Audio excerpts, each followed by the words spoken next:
When I say Surface Duo, you likely think of one thing, and that is, of course, multimedia consumption. I'm joking. That's not what people think of when they think about Surface Duo. However, it is something that people do on their smartphones all the time. Most of us spend a good amount of time watching, consuming video content and audio content through the portal to the internet that is in our pockets. Most of the time, that is our smartphones. And obviously, Surface Duo 2 wants to be the next smartphone in your pocket. So in this video, I'm going to basically tell you what changed from Surface Duo to Surface Duo 2 and how that will impact multimedia consumption in this multimedia consumption preview for Surface Duo 2. So first off, let's talk about what hasn't changed between the two, because there are some significant things there. So obviously, your postures are all still going to be present. One of my favorite things about Surface Duo was the fact that I didn't need to have a kickstand of any kind to really enjoy using that device. With my Z Fold device, I use the Aramid kickstand case because I love to be able to open this thing up, pop out my kickstand, and set it down on a table or whatever and watch video content that way as I'm preparing dinner or what have you. With the Surface Duo, you don't need anything like that because all you have to do is put it in tent mode and there is your kickstand. You don't need anything else besides the hardware itself. And all of that is obviously still exactly the same as it was on Surface Duo. So let me point out one more software optimization for Surface Duo 2 in tent mode. You see, in the past, if your Duo is sitting like this in tent mode, you're watching content and you need to adjust the volume, you got to pick the device up because your volume rocker is over here. On Surface Duo 2's version of Android 11, you can just pull down your notification shade and there will be a volume bar in there for you to be able to adjust that, as well as your screen's brightness. A little bit of thoughtfulness in the software from Microsoft. I know that sounds crazy given the circumstances, but it's there. However, one of my biggest complaints about Surface Duo when it came to using tent mode and watching content was just the fact that the speakers, or I guess I should say speaker, was absolute garbage. The audio was often too quiet, and when it was loud enough, it had absolutely no bass at all. It was extremely tinny, just a bad listening experience. And when I moved over to the Z Fold, holy crap, it sounds so much better. I don't know that I could show you this in a video, but just trust me when I tell you the audio performance on Surface Duo, not very good. And on Surface Duo 2, that should change quite a bit because we are going from effectively having one speaker, which on Surface Duo Uno was on this side here. All your audio came out of right there and it sounded very tinny, like I said, to having now stereo speakers on Surface Duo 2. And what's really interesting about these stereo speakers is that you have one up top and the other channel is actually down low. And you may be thinking to yourself, why on earth would I want that? So I'm watching content and I've got audio coming out of here and coming out of down here. There. Why would I want that to be happening? That seems insane. But if you think about it for a second, when you put this thing into phone mode, now you get audio up top and audio down below.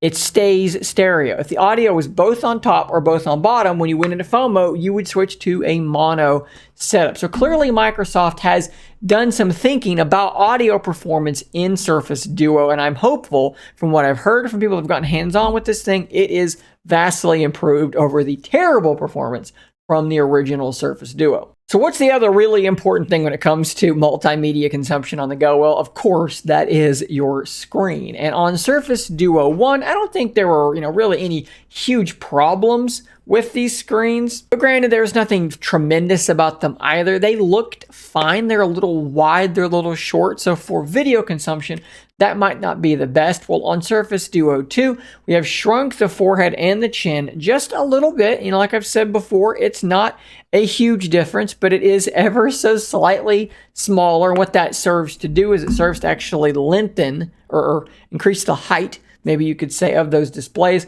which will do one big thing, and that is actually help reduce the appearance of the bars above and below the video. Since it will be stretched out a bit this way, those bars will be ever so slightly smaller as well. Now, look, don't get me wrong. I'm not telling you this thing's going to be incredible, but the video will be a little bit bigger. I actually always did like watching video content on Duo like this, where you've got one video or video playing here, and then maybe you're on Twitter or Reddit or taking notes perhaps over here. And since the screen is so wide, that video actually looks relatively large even in book mode.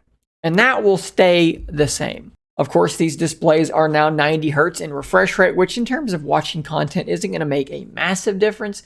And these screens do curve inward as you do get closer to the middle of the screen. Let's pull this back up again, and you can sort of see this here at the top. You can see these screens do curve around, and initially we hoped that this would help maybe reduce the gap between the two screens, but the gap is still very much there. So even if you span content across both screens, it's still going to look like it's spanned across two screens with a gap in the middle. So spanning to have one iPad size screen isn't going to happen. To give you some specifics here, Surface Duo 2 is going from 5.6 inch screens individual to 5.8, and from 8.1 inch combined to 8.3 inch, which is, I believe, the exact same size as the iPad mini. So that's if you have some sort of visual of the iPad mini opened up, well, that's going to be pretty much the same as Surface Duo 2. Of course, Microsoft has been keen to show off all sorts of gaming capabilities on Surface Duo 2 as well by using, controls on the bottom screen and the actual game up on the top screen. And hopefully this is indicative here, what we are seeing, of the kind of black bars we're going to be, expecting to see here. You can see, yeah, there are still black bars, top and bottom, but they're maybe slightly smaller than they were before. And if you've tried gaming on Surface Duo with Game Pass and using the controls on the bottom, you'll know that it does work relatively well. So that is another bit of multimedia consumption you can do on Surface Duo 2. Emulators work really well on Duo. They will work very well on Duo 2 as well. In particular, things like DS emulators that have two screens. Anyways, slap a controller on there and you're going to be ready to rock and roll. I actually think gaming is one of the strongest things about Surface Duo, and that's only going to get better with Duo 2, in particular since it has an even faster processor in the Snapdragon 888 compared to the 855 that was contained inside the original Surface Duo, which granted was pretty dang fast already. That AAA is going to take things up another couple of notches. Honestly, I think the outlook for media consumption on Surface Duo 2 is actually quite strong. As I mentioned before, one of my favorite things to do is to watch something like this video that I was just showing you, a video like this where they're showing off new hardware from Microsoft or whatever. So I've got that, video on one screen, and then maybe I've got OneNote opened up on the other screen. So I'm able to watch this video, and it's quite large, right? It's a fairly substantial size video, and I'm taking notes over here. So for me, multimedia consumption with a flavor, a hint of multitasking for those of us with ADHD who can't possibly just watch a video. We need to watch a video while we're scrolling Reddit, going through the Surface Duo subreddit or something like that.